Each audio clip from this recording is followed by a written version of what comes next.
Hey, salut la meute, j'espère que vous allez bien. Parce que oui, aujourd'hui, grosse vidéo. On va découvrir les 5 animaux qui peuvent potentiellement vaincre, voire tuer l'un des pires prédateurs d'Amérique du Nord, le carcajou. Ouais, vous avez très bien entendu, et en même temps, vous allez voir que c'est pas si simple que ça. Mais bref, j'arrête de parler et je vous le présente maintenant. Bon, déjà, je pense que tout le monde sait à quoi ressemble un carcajou. Et si certains d'entre vous ne savent pas, vous allez voir, c'est une belle bête. Là, par exemple, je vous présente Jack. Alors, il en a rien à foutre de vous parce qu'il est en pleine baston.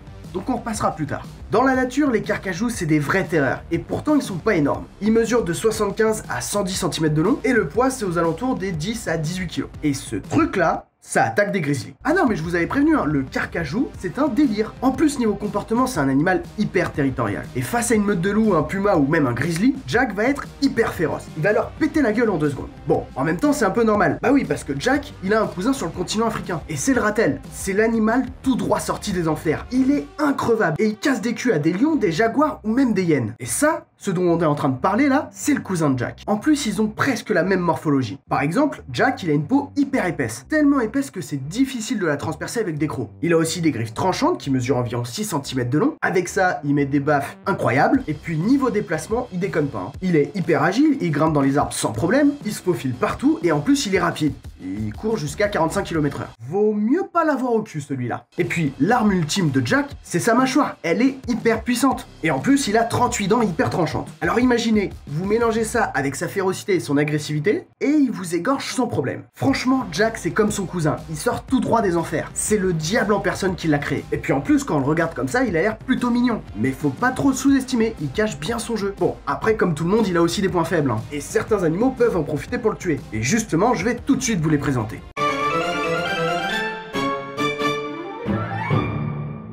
Bon, là avec le premier animal, on a du lourd. Le grizzly, c'est pas un petit joueur. Déjà, il mesure environ 1m80 à 3 mètres de long, à peu près 1 m à 1m50 au garrot, et le poids, c'est aux alentours des 150 à 350 kg. Voilà, donc il peut facilement étouffer Jack avec son gros cul. Mais bon, il a d'autres capacités aussi. Hein. Déjà, niveau vitesse, le grizzly peut courir jusqu'à 66 km/h. Pour vous donner une petite idée, c'est la même vitesse qu'un cheval de course. Oui, vous avez bien entendu. Et puis, au niveau de sa force, c'est pas un gringalet. Ça se voit que c'est tout le contraire quand même. Alors oui, son corps a énormément de graisse, mais en tout, il a environ 70% de muscles. Et quand on le regarde comme ça, on pourrait se dire qu'il a beaucoup de graisse. Mais au final, son corps est composé de plus de 70% de muscles. Bon, et puis au niveau de ses armes, le grizzly, bah, il est bien armé. Hein, et il peut surtout compter sur ses griffes. Elles sont hyper redoutables, elles mesurent environ 10 cm de long. Et avec ça, il peut causer des blessures mortelles à ses adversaires. Alors imaginez Jack ce qu'il en fait. Après, il a aussi sa mâchoire. Elle est puissante et en plus hyper solide. D'ailleurs, niveau puissance, elle fait partie des plus puissantes au monde avec 700 kg par cm² de pression. Avec ça, il explose n'importe quel crâne. Bon, c'est vrai qu'il y a une grosse différence de taille entre Jack et le grizzly. Sauf que Jack, il est tellement con que ça va pas l'arrêter. Il va sauter au cou du grizzly et le défoncer. Non,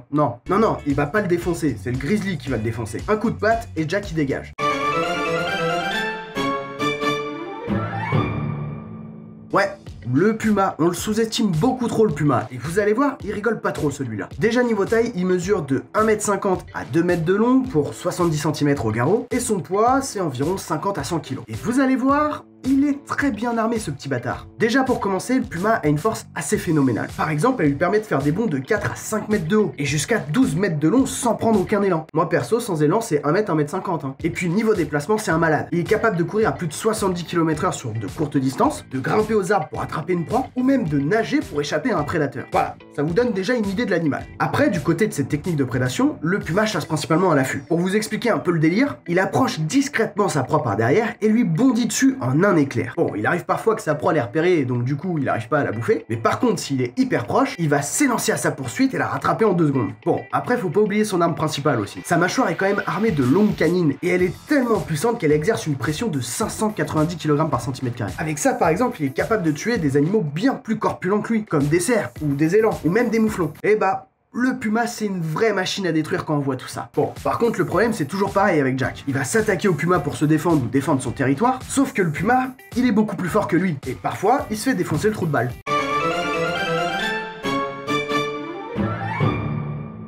Là, cette fois-ci, on va parler du loup gris. Moins puissant que le puma, mais tout aussi dangereux. Pour commencer, il mesure de 1 m à 1 m 50 de long, 60-75 cm au garrot, et le poids, c'est 35 à 60-70 kg. Mais le loup gris, c'est un animal hyper dangereux, même pour le carcajou. Déjà, l'avantage des loups, c'est de vivre en meute. Pour eux, c'est beaucoup plus facile de chasser des animaux plus puissants. Par exemple, dès qu'ils repèrent une proie faible, malade ou vieille, ou même jeune, en tout cas facile à chasser pour eux, ils vont tout faire pour la sortir du troupeau et l'isoler complètement. Et ensuite, ils n'auront plus qu'à la tabasser et la bouffer. Ah bah oui, c'est des petites racailles les loups. Alors, pour faire ça, le loup peut compter sur ses armes. Et la principale, c'est sa mâchoire. Elle exerce une pression d'environ 150 kg par cm². C'est pas hyper puissant, mais ça permet quand même de faire de gros dégâts. Et puis en plus, dans sa mâchoire, il y a 42 dents avec des canines de 6 cm de long. Donc avec ça, il peut arracher des bouts de chair facilement. Ensuite, il a sa vitesse. Il peut atteindre les 40 voire 60 km/h pour rattraper une proie. Et le meilleur chez le loup, c'est son endurance. Par exemple, il va traquer une proie sur de longues distances pour la fatiguer le plus possible. Et il est même capable de traquer des proies sur plus de 50 km.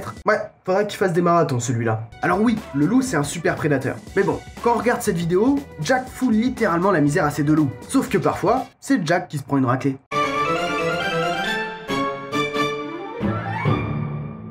Alors oui, le porc-épic peut casser des culs au carcajou. C'est plutôt étonnant, mais vrai. Faut pas trop sous-estimer cette belle petite gueule d'ange. Déjà niveau taille, c'est 60 à 100 cm de long pour 30 cm au garrot. Et le poids, on est aux alentours des 5 à 7 kg. Là, on est à peu près sur les mêmes morphologies avec le carcajou. Bon, un chouille plus petit, mais vous allez voir, il a des armes de dingue.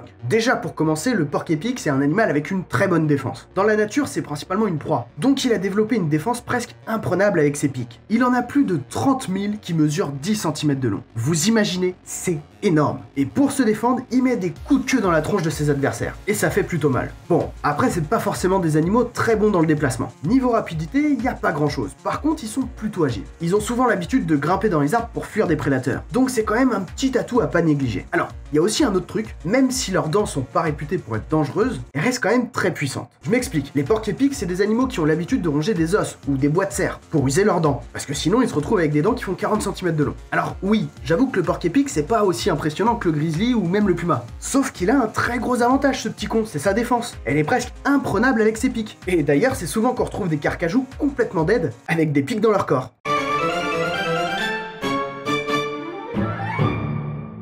Là, on va parler d'un mastodonte. L'élan. C'est un cervidé immense et hyper vénère quand il veut aussi. Déjà, il mesure 1,80 m à 2,50 m de long, environ 1,70 m à 2,30 m au garrot, et le poids c'est à peu près 350 à 700 kg. Et lui, oh là là, il détruit tout. Vous allez voir, c'est impressionnant. Pour commencer, cette bête est capable de charger sans prévenir. Et d'ailleurs, elle a déjà été observée en pleine plongée, en train de vouloir renverser des canoës en les soulevant avec ses bois. Bon, après, malgré sa stature assez grande quand même, c'est un animal qui peut atteindre une vitesse de 55 km/h. Et lorsqu'il charge à cette vitesse, oh putain, vaut mieux pas être dans les parages, ça devient hyper dangereux pour son adversaire. Alors, après, mâle-femelle, il y a un dimorphisme sexuel. Les mâles vont avoir des bois, alors que les femelles pas du tout. Et bah, les bois que les mâles ont sur la tronche peuvent avoir une envergure d'1,60 m et peser plus de 30 kg. C'est immense. Vous imaginez un coup de bois et vous êtes dead. Et peut-être une petite fun fact pour certains d'entre vous, l'élan est un très bon nageur. Pas que en surface, aussi en profondeur. Il peut aller jusqu'à 5 mètres de profondeur.